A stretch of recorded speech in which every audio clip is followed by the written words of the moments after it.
तो दोस्तों नमस्कार, आप सभी का स्वागत है फिर से एक बार हमारी यूट्यूब चैनल क्रिएटर इंस्टीट्यूट 2.0 में। दोस्तों आज के इस वीडियो में मैं कक्षा 12 का अध्याय 1 वैद्युत आवेश तथा क्षेत्र के कुछ इम्पॉर्टेंट टॉपिक आप लोगों के सामने देना चाहता हूं। अगर वीडियो अच्छा लगेगा तो लाइक कर दीजिएगा और चैनल क्रिएटर इंस्टीट्यूट 2.0 को अगर आप हमारे साथ जुड़ना चाहते हैं तो सब्सक्राइब कर लीजिएगा। और अगर आपको कोई दिक्कत होता है तो आप हमारे व्हाट्सएप पर भी मैसेज कर सकते हैं। लिंक आपको डिस्क्रिप्शन में मिल जाएगा व्हाट्सएप ग्रुप का, और वहाँ से आप हमसे बात भी कर सकते हैं। चलिए दोस्तों वीडियो को स्टार्ट करते हैं। दोस्तों सबसे पहला हेडिंग आता है आपका वैद्युत आवेश तथा क्षेत्र में वैद्युत आवेश यानी कि विद्युत आवेश। दोस्तों अब इसका आप लोग हेडिंग कर लीजिए और साथ में मैं आपको पढ़ाते चलूँगा और आप लोग हेडिंग कर लीजिए, आप वहाँ पर लिखते भी रहिएगा। तो यहाँ पर देखिए मैं लिख लेता हूँ विद्युत आवेश। दोस्तों ये रहा हमारा पहला हेडिंग। अब यहाँ पर मैंने हेडिंग को डाल दिया है। अब यहाँ से इसका परिभाषा लिखना है। तो दोस्तों आप लोग भी परिभाषा लिखिए, मैं आपको शॉर्टकट परिभाषा लिखाऊंगा। चलिए लिखिए, विद्युत आवेश किसी भी, आप लोग कमेंट में लिखते रहिए। अगर आप इस समय जो है कॉपी पेन नहीं लिए हुए हैं तो दोस्तों मैं यहाँ पर लिख रहा हूँ, देखते रहिए। विद्युत आवेश किसी भी पदार्थ,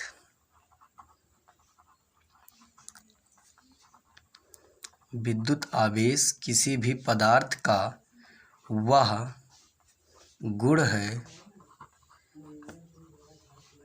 जिसके कारण, दोस्तों हमारे साथ ही लिखते चलिए, जिसके कारण उस पदार्थ में विद्युत प्रभाव या चुंबकीय प्रभाव उत्पन्न होता है।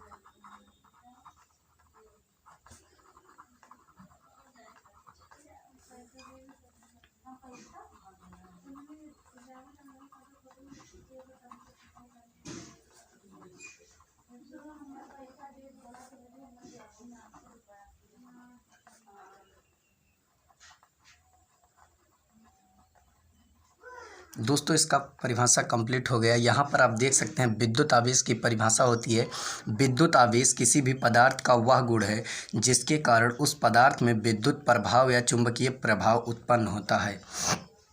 यह किसी भी पदार्थ का भौतिक गुण होता है। यहाँ पर लिख दीजिए, यह किसी भी पदार्थ का, मैं आपको नोट बनवाते हुए चलता हूं। दोस्तों नोट बना लीजिए, साथ में नोट बनाए रखेंगे तो आपको बहुत फ़ायदा होगा आगे चलकर।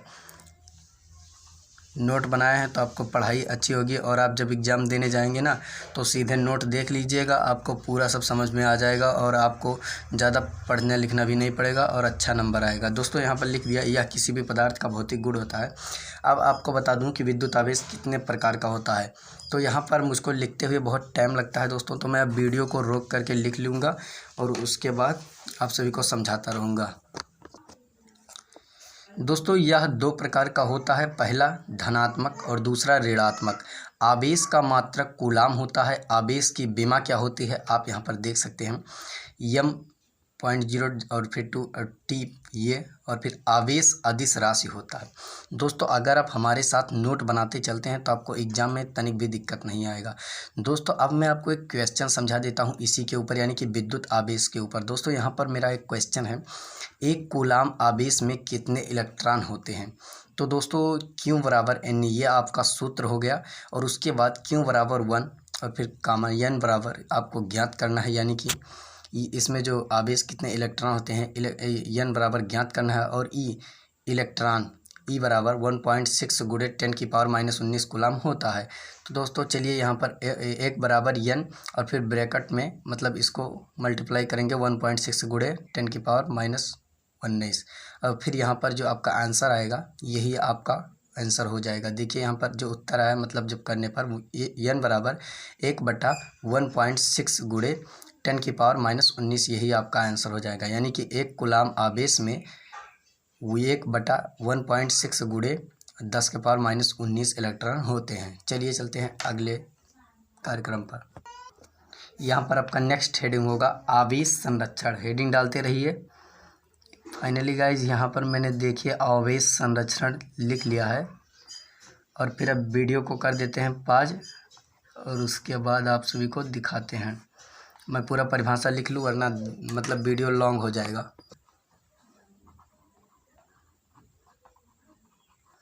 दोस्तों तो आवेश संरक्षण का आपका परिभाषा होगा, आवेश को ना ही उत्पन्न किया जा सकता है और ना ही नष्ट किया जा सकता है, इसे एक अवस्था से दूसरे अवस्था में परिवर्तन किया जा सकता है, इसी को आवेश संरक्षण का नियम कहते हैं। तो चलिए दोस्तों चलते हैं नेक्स्ट पॉइंट की तरफ।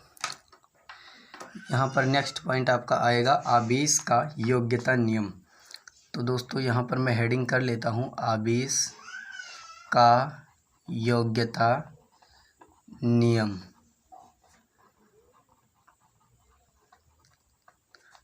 चलिए यहाँ पर लिख लिया, हेडिंग कर लिया। अब यहाँ पर लिखते हैं इसकी परिभाषा जो है, किसी भी निकाय में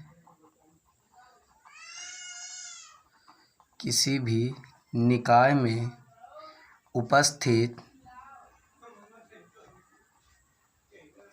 कुल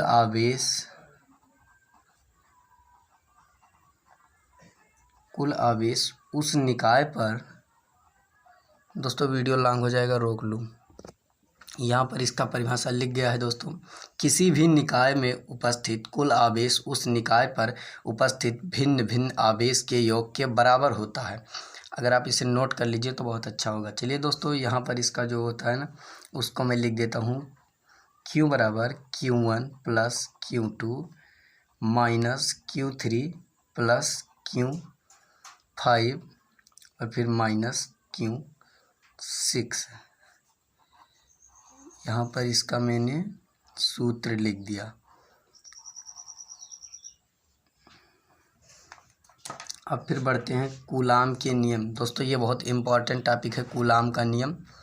अगर आप ये रट लेते हैं तो आपको बहुत अच्छा रहेगा। आप ये हर साल पूछा जाता है, कूलाम का नियम।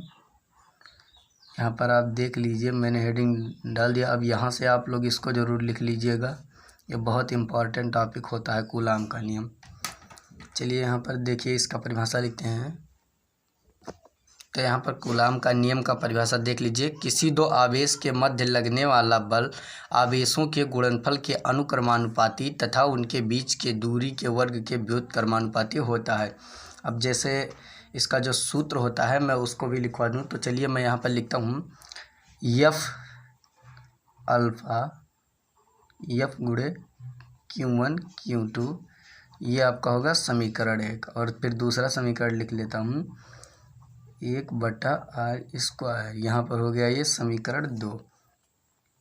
अब ये कहाँ से आया, मान लीजिए Q1 डैश Q2, यहाँ से Q1 से Q2 तक, और इसके बीच की जो त्रिज्या है r है, और यहाँ पर आकर्षण प्रतिकर्षण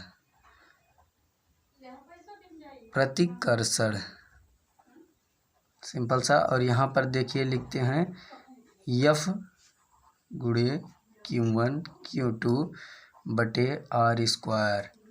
F बराबर K Q1 Q2 बटे r²। चलिए पेज पढ़ लेते हैं। अब यहाँ पर देख लीजिए, जहाँ पर K एक नियतांक है, जिसे स्थित वैद्युतीय नियतांक कहते हैं। सिंपल सा आपको लिख लेना है और फिर यहाँ पर करना है, K बराबर 1/4 पाई एप्सिलॉन नॉट 0 बराबर 9 गुणे 10⁻9 न्यूटन मीटर स्क्वायर बटे कूलाम स्क्वायर। फिर यहाँ से निर्वात के लिए होता है, ये बात ध्यान रखना, निर्वात के लिए होता है,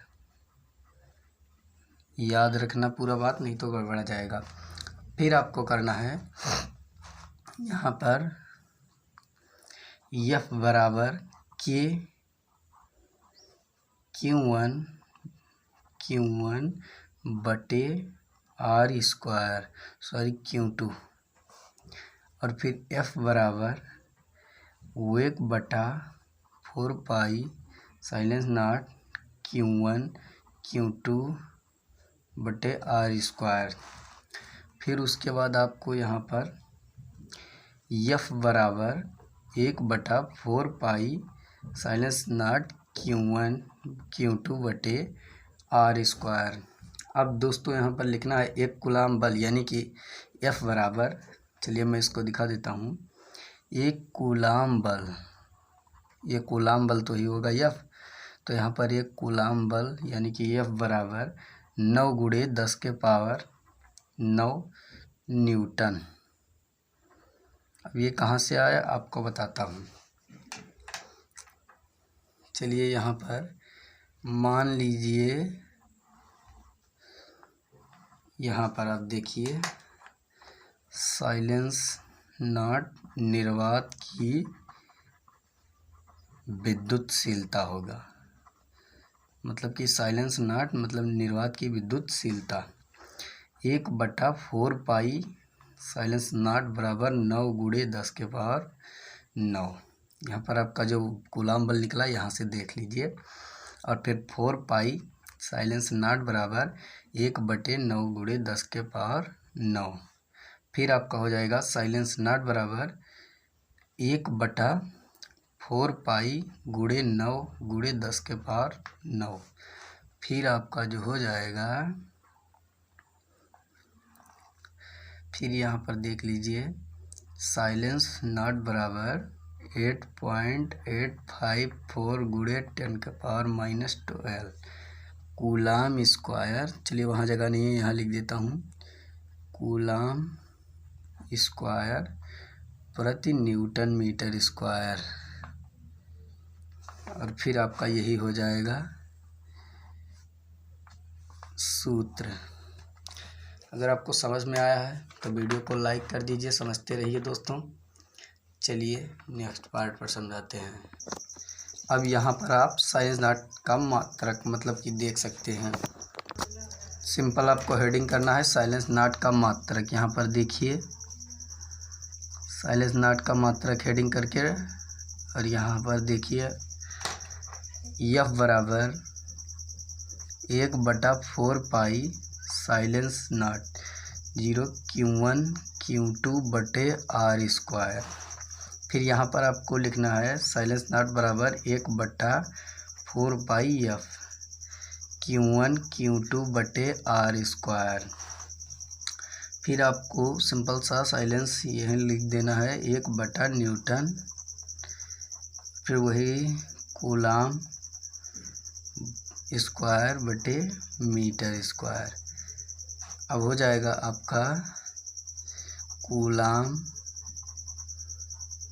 स्क्वायर बटे न्यूटन मीटर स्क्वायर। अब आपको इसका जो है बीमा निकालना है, साइलेंस नॉट की बीमा निकालना है। तो चलिए बस बीमा बता देता हूँ, बस यहीं पर वीडियो को एंड कर देता हूँ। नेक्स्ट पार्ट में आपको और बारीक से समझाऊंगा। तो यहाँ पर साइलेंस नॉट की बीमा, चलिए यहाँ पर हेडिंग कर लेते हैं। अब यहाँ पर आप देख सकते हैं इसका जो बीमा होगा Q1 Q2 की बीमा, और फिर बटे F की बीमा इंटू R स्क्वायर की बीमा। फिर आपका हो जाएगा ये स्क्वायर T स्क्वायर। बीमा आपको निकालना है जैसे F की बीमा, और यहाँ से Q1 Q2 का ये स्क्वायर T स्क्वायर हो जाएगा, और यहाँ पर बटा MLT स्क्वायर ब्रैकेट में L स्क्वायर। फिर आपको यहाँ पर आना है और इसका पूरा मतलब भाग कर देना है।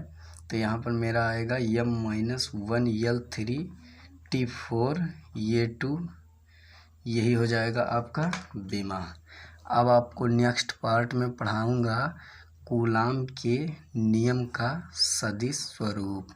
अगला हेडिंग डाल के रखिएगा और वीडियो का वेट कर दीजिए, मैं आपको जल्दी लाने वाला हूँ वीडियो। और यहीं पर मैं एंड करता हूँ। चलिए मिलते हैं किसी नए वीडियो में, तब तक के लिए जय हिंद जय भारत।